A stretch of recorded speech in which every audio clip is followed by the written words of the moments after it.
வணக்கம். பரபரப்பு மீடியாவின் செய்திகளுக்காக நான் ஹரிணி. கனடாவின் புதிய பிரதமர் மார்க் கார்னி தனது முதல் உத்தியோகபூர்வ பயணமாக கனடாவின் இரு முக்கிய ஐரோப்பிய நட்பு நாடுகளுக்கு செல்லவே முடிவு செய்துள்ளார். கனேடிய பிரதமர்கள் புதிதாக பதவியேற்ற பின் அமெரிக்காவுக்கு சென்று அமெரிக்க ஜனாதிபதியை சந்திப்பது ஒரு சம்பிரதாயமாக இருந்தது. ஆனால் கனடாவின் புதிய பிரதமர் மார்க் கார்னி அந்த சம்பிரதாயத்தை உடைத்து ஐரோப்பா சென்றுள்ளார். இது அமெரிக்க ஜனாதிபதி டொனால்ட் ட்ரம்ப் பற்றிய கனேடிய மனோநிலையை மிக தெளிவாக காட்டுகிறது. இன்று திங்கட்கிழமை பிரான்ஸ் சென்று இறங்கிய கனேடிய பிரதமர் மார்க் கார்னி பிரெஞ்சு ஜனாதிபதி மேக்ரோனால் மகிழ்ச்சியுடன் வரவேற்கப்பட்டார். பாரிஸ் பயணத்தை தொடர்ந்து லண்டனுக்கு சென்று அங்கு அவர் பிரிட்டிஷ் பிரதமர் கெய்ர் ஸ்டார்மர் மற்றும் மன்னர் 3ஆம் சார்ல்ஸ் ஆகியோரை சந்திக்கிறார். பிரிட்டிஷ் மன்னர் தான் கனடாவின் சம்பிரதாய அரசு தலைவர். அமெரிக்க ஜனாதிபதி டொனால்ட் ட்ரம்ப் கனடாவின் இறையாண்மை மற்றும் பொருளாதாரம் மீது தொடர்ந்து தாக்குதல் நடத்தி வரும் நிலையில் கனடா அமெரிக்காவை விட ஐரோப்பாவுடன் நெருக்கத்தை அதிகரிக்க விரும்புகிறது. பிரதமர் மார்க் கார்னி இன்று திங்கட்கிழமை பாரிஸில் பிரெஞ்சு ஜனாதிபதி மேக்ரோனால் வரவேற்கப்பட்ட பின்னர் பேசிய போது கனடா பிரான்ஸ் போன்ற நம்பகமான கூட்டாளிகளுடன் எமது உறவுகளை வலுப்படுத்துவோம் என்று கூறினார். கனடா பிரெஞ்சு, ஆங்கிலம் மற்றும் பழங்குடியினர் அடித்தளத்தில் கட்டப்பட்டது என்று அவர் குறிப்பிட்டார். கனடா அமெரிக்காவிலிருந்து அடிப்படையில் வேறுபட்டது என்றும் ஒருபோதும் எந்த வகையிலும் வடிவத்திலும் அமெரிக்காவின் ஒரு பகுதியாக இருக்காது என்றும் கார்னி கூறினார். ட்ரம்ப் பதவிக்கு வந்ததிலிருந்து கனடாவை 51வது மாநிலமாக மாற்றுவேன் என்று பலமுறை கூறினார். அந்த நகர்வுகளை கனேடியர்களை கோபப்படுத்தியது. கனடா முழுவதும் அமெரிக்க தயாரிப்புகளை புறக்கணிக்கும் அழைப்பை தூண்டியது. ஏப்ரல் 2ஆம் தேதி கனடா உட்பட அனைத்து நாடுகளின் தயாரிப்புகள் மீதும் கடுமையான வரிகளை விதிக்கப் போவதாகவும் ட்ரம்ப் மிரட்டியுள்ளார். இன்று திங்கட்கிழமை ஒரு மூத்த கனேடிய அதிகாரி பெயர் வெளியிட விரும்பாத செய்தியாளர்களிடம் பேசிய போது பிரதமர் மார்க் கார்னியின் பயணத்தின் நோக்கம் லண்டன் மற்றும் பாரிஸுடன் கூட்டுறவை இரட்டிப்பதாகவும் கனடா அமெரிக்காவின் நல்ல நண்பன் என்பது உண்மைதான், ஆனால் என்ன நடக்கிறது என்பது நம் அனைவருக்கும் தெரியும் என்றார்.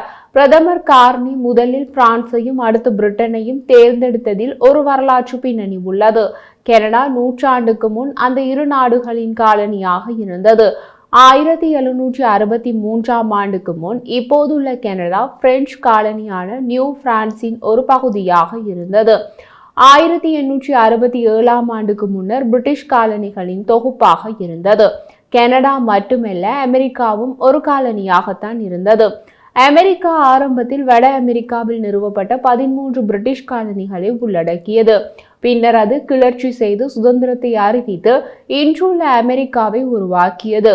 பிரான்ஸ் மற்றும் பிரிட்டன் பயணத்தை முடித்த பின் பிரதமர் கார்னி நாளை செவ்வாய்க்கிழமை ஒட்டாவாவுக்கு திரும்புவதற்கு முன் கனடாவின் ஆர்டிக் பாதுகாப்பு மற்றும் இறையாண்மையை மீண்டும் உறுதிப்படுத்த கனடாவின் ஆர்டிக்கின் விளிம்புக்கு செல்வார். அதற்கும் ஒரு காரணம் உண்டு.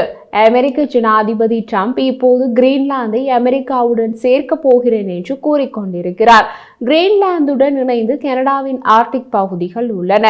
நாளைக்கே ட்ரம்புக்கு பொழுது போகாவிட்டால் கனடாவின் ஆர்டிக் பகுதிகளும் எமக்கே சொந்தம் என்று கூற தொடங்கி விடுவார்.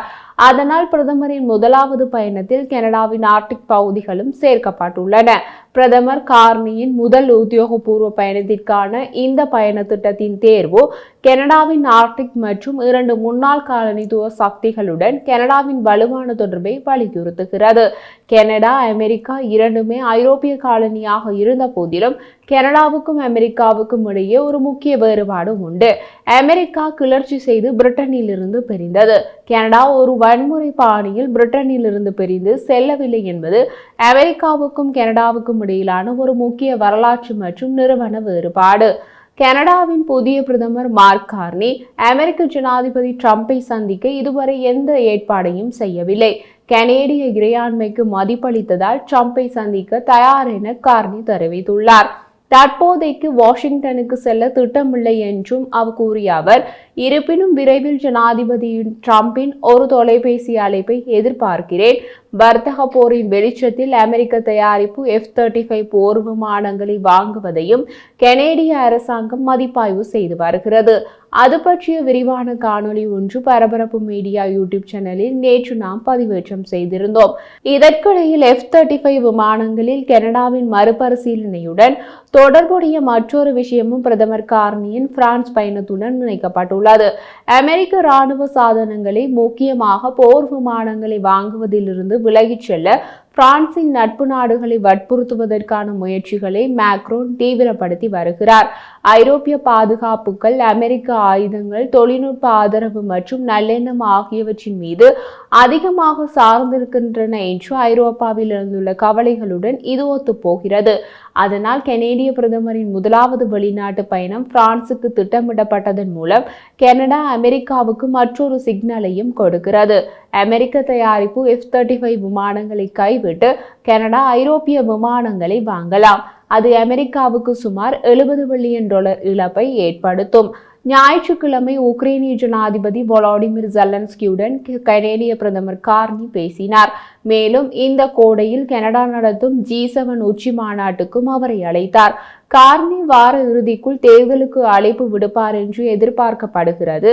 இது ஏப்ரல் பிற்பகுதியில் அல்லது மே மாத தொடக்கத்தில் நடைபெறும்.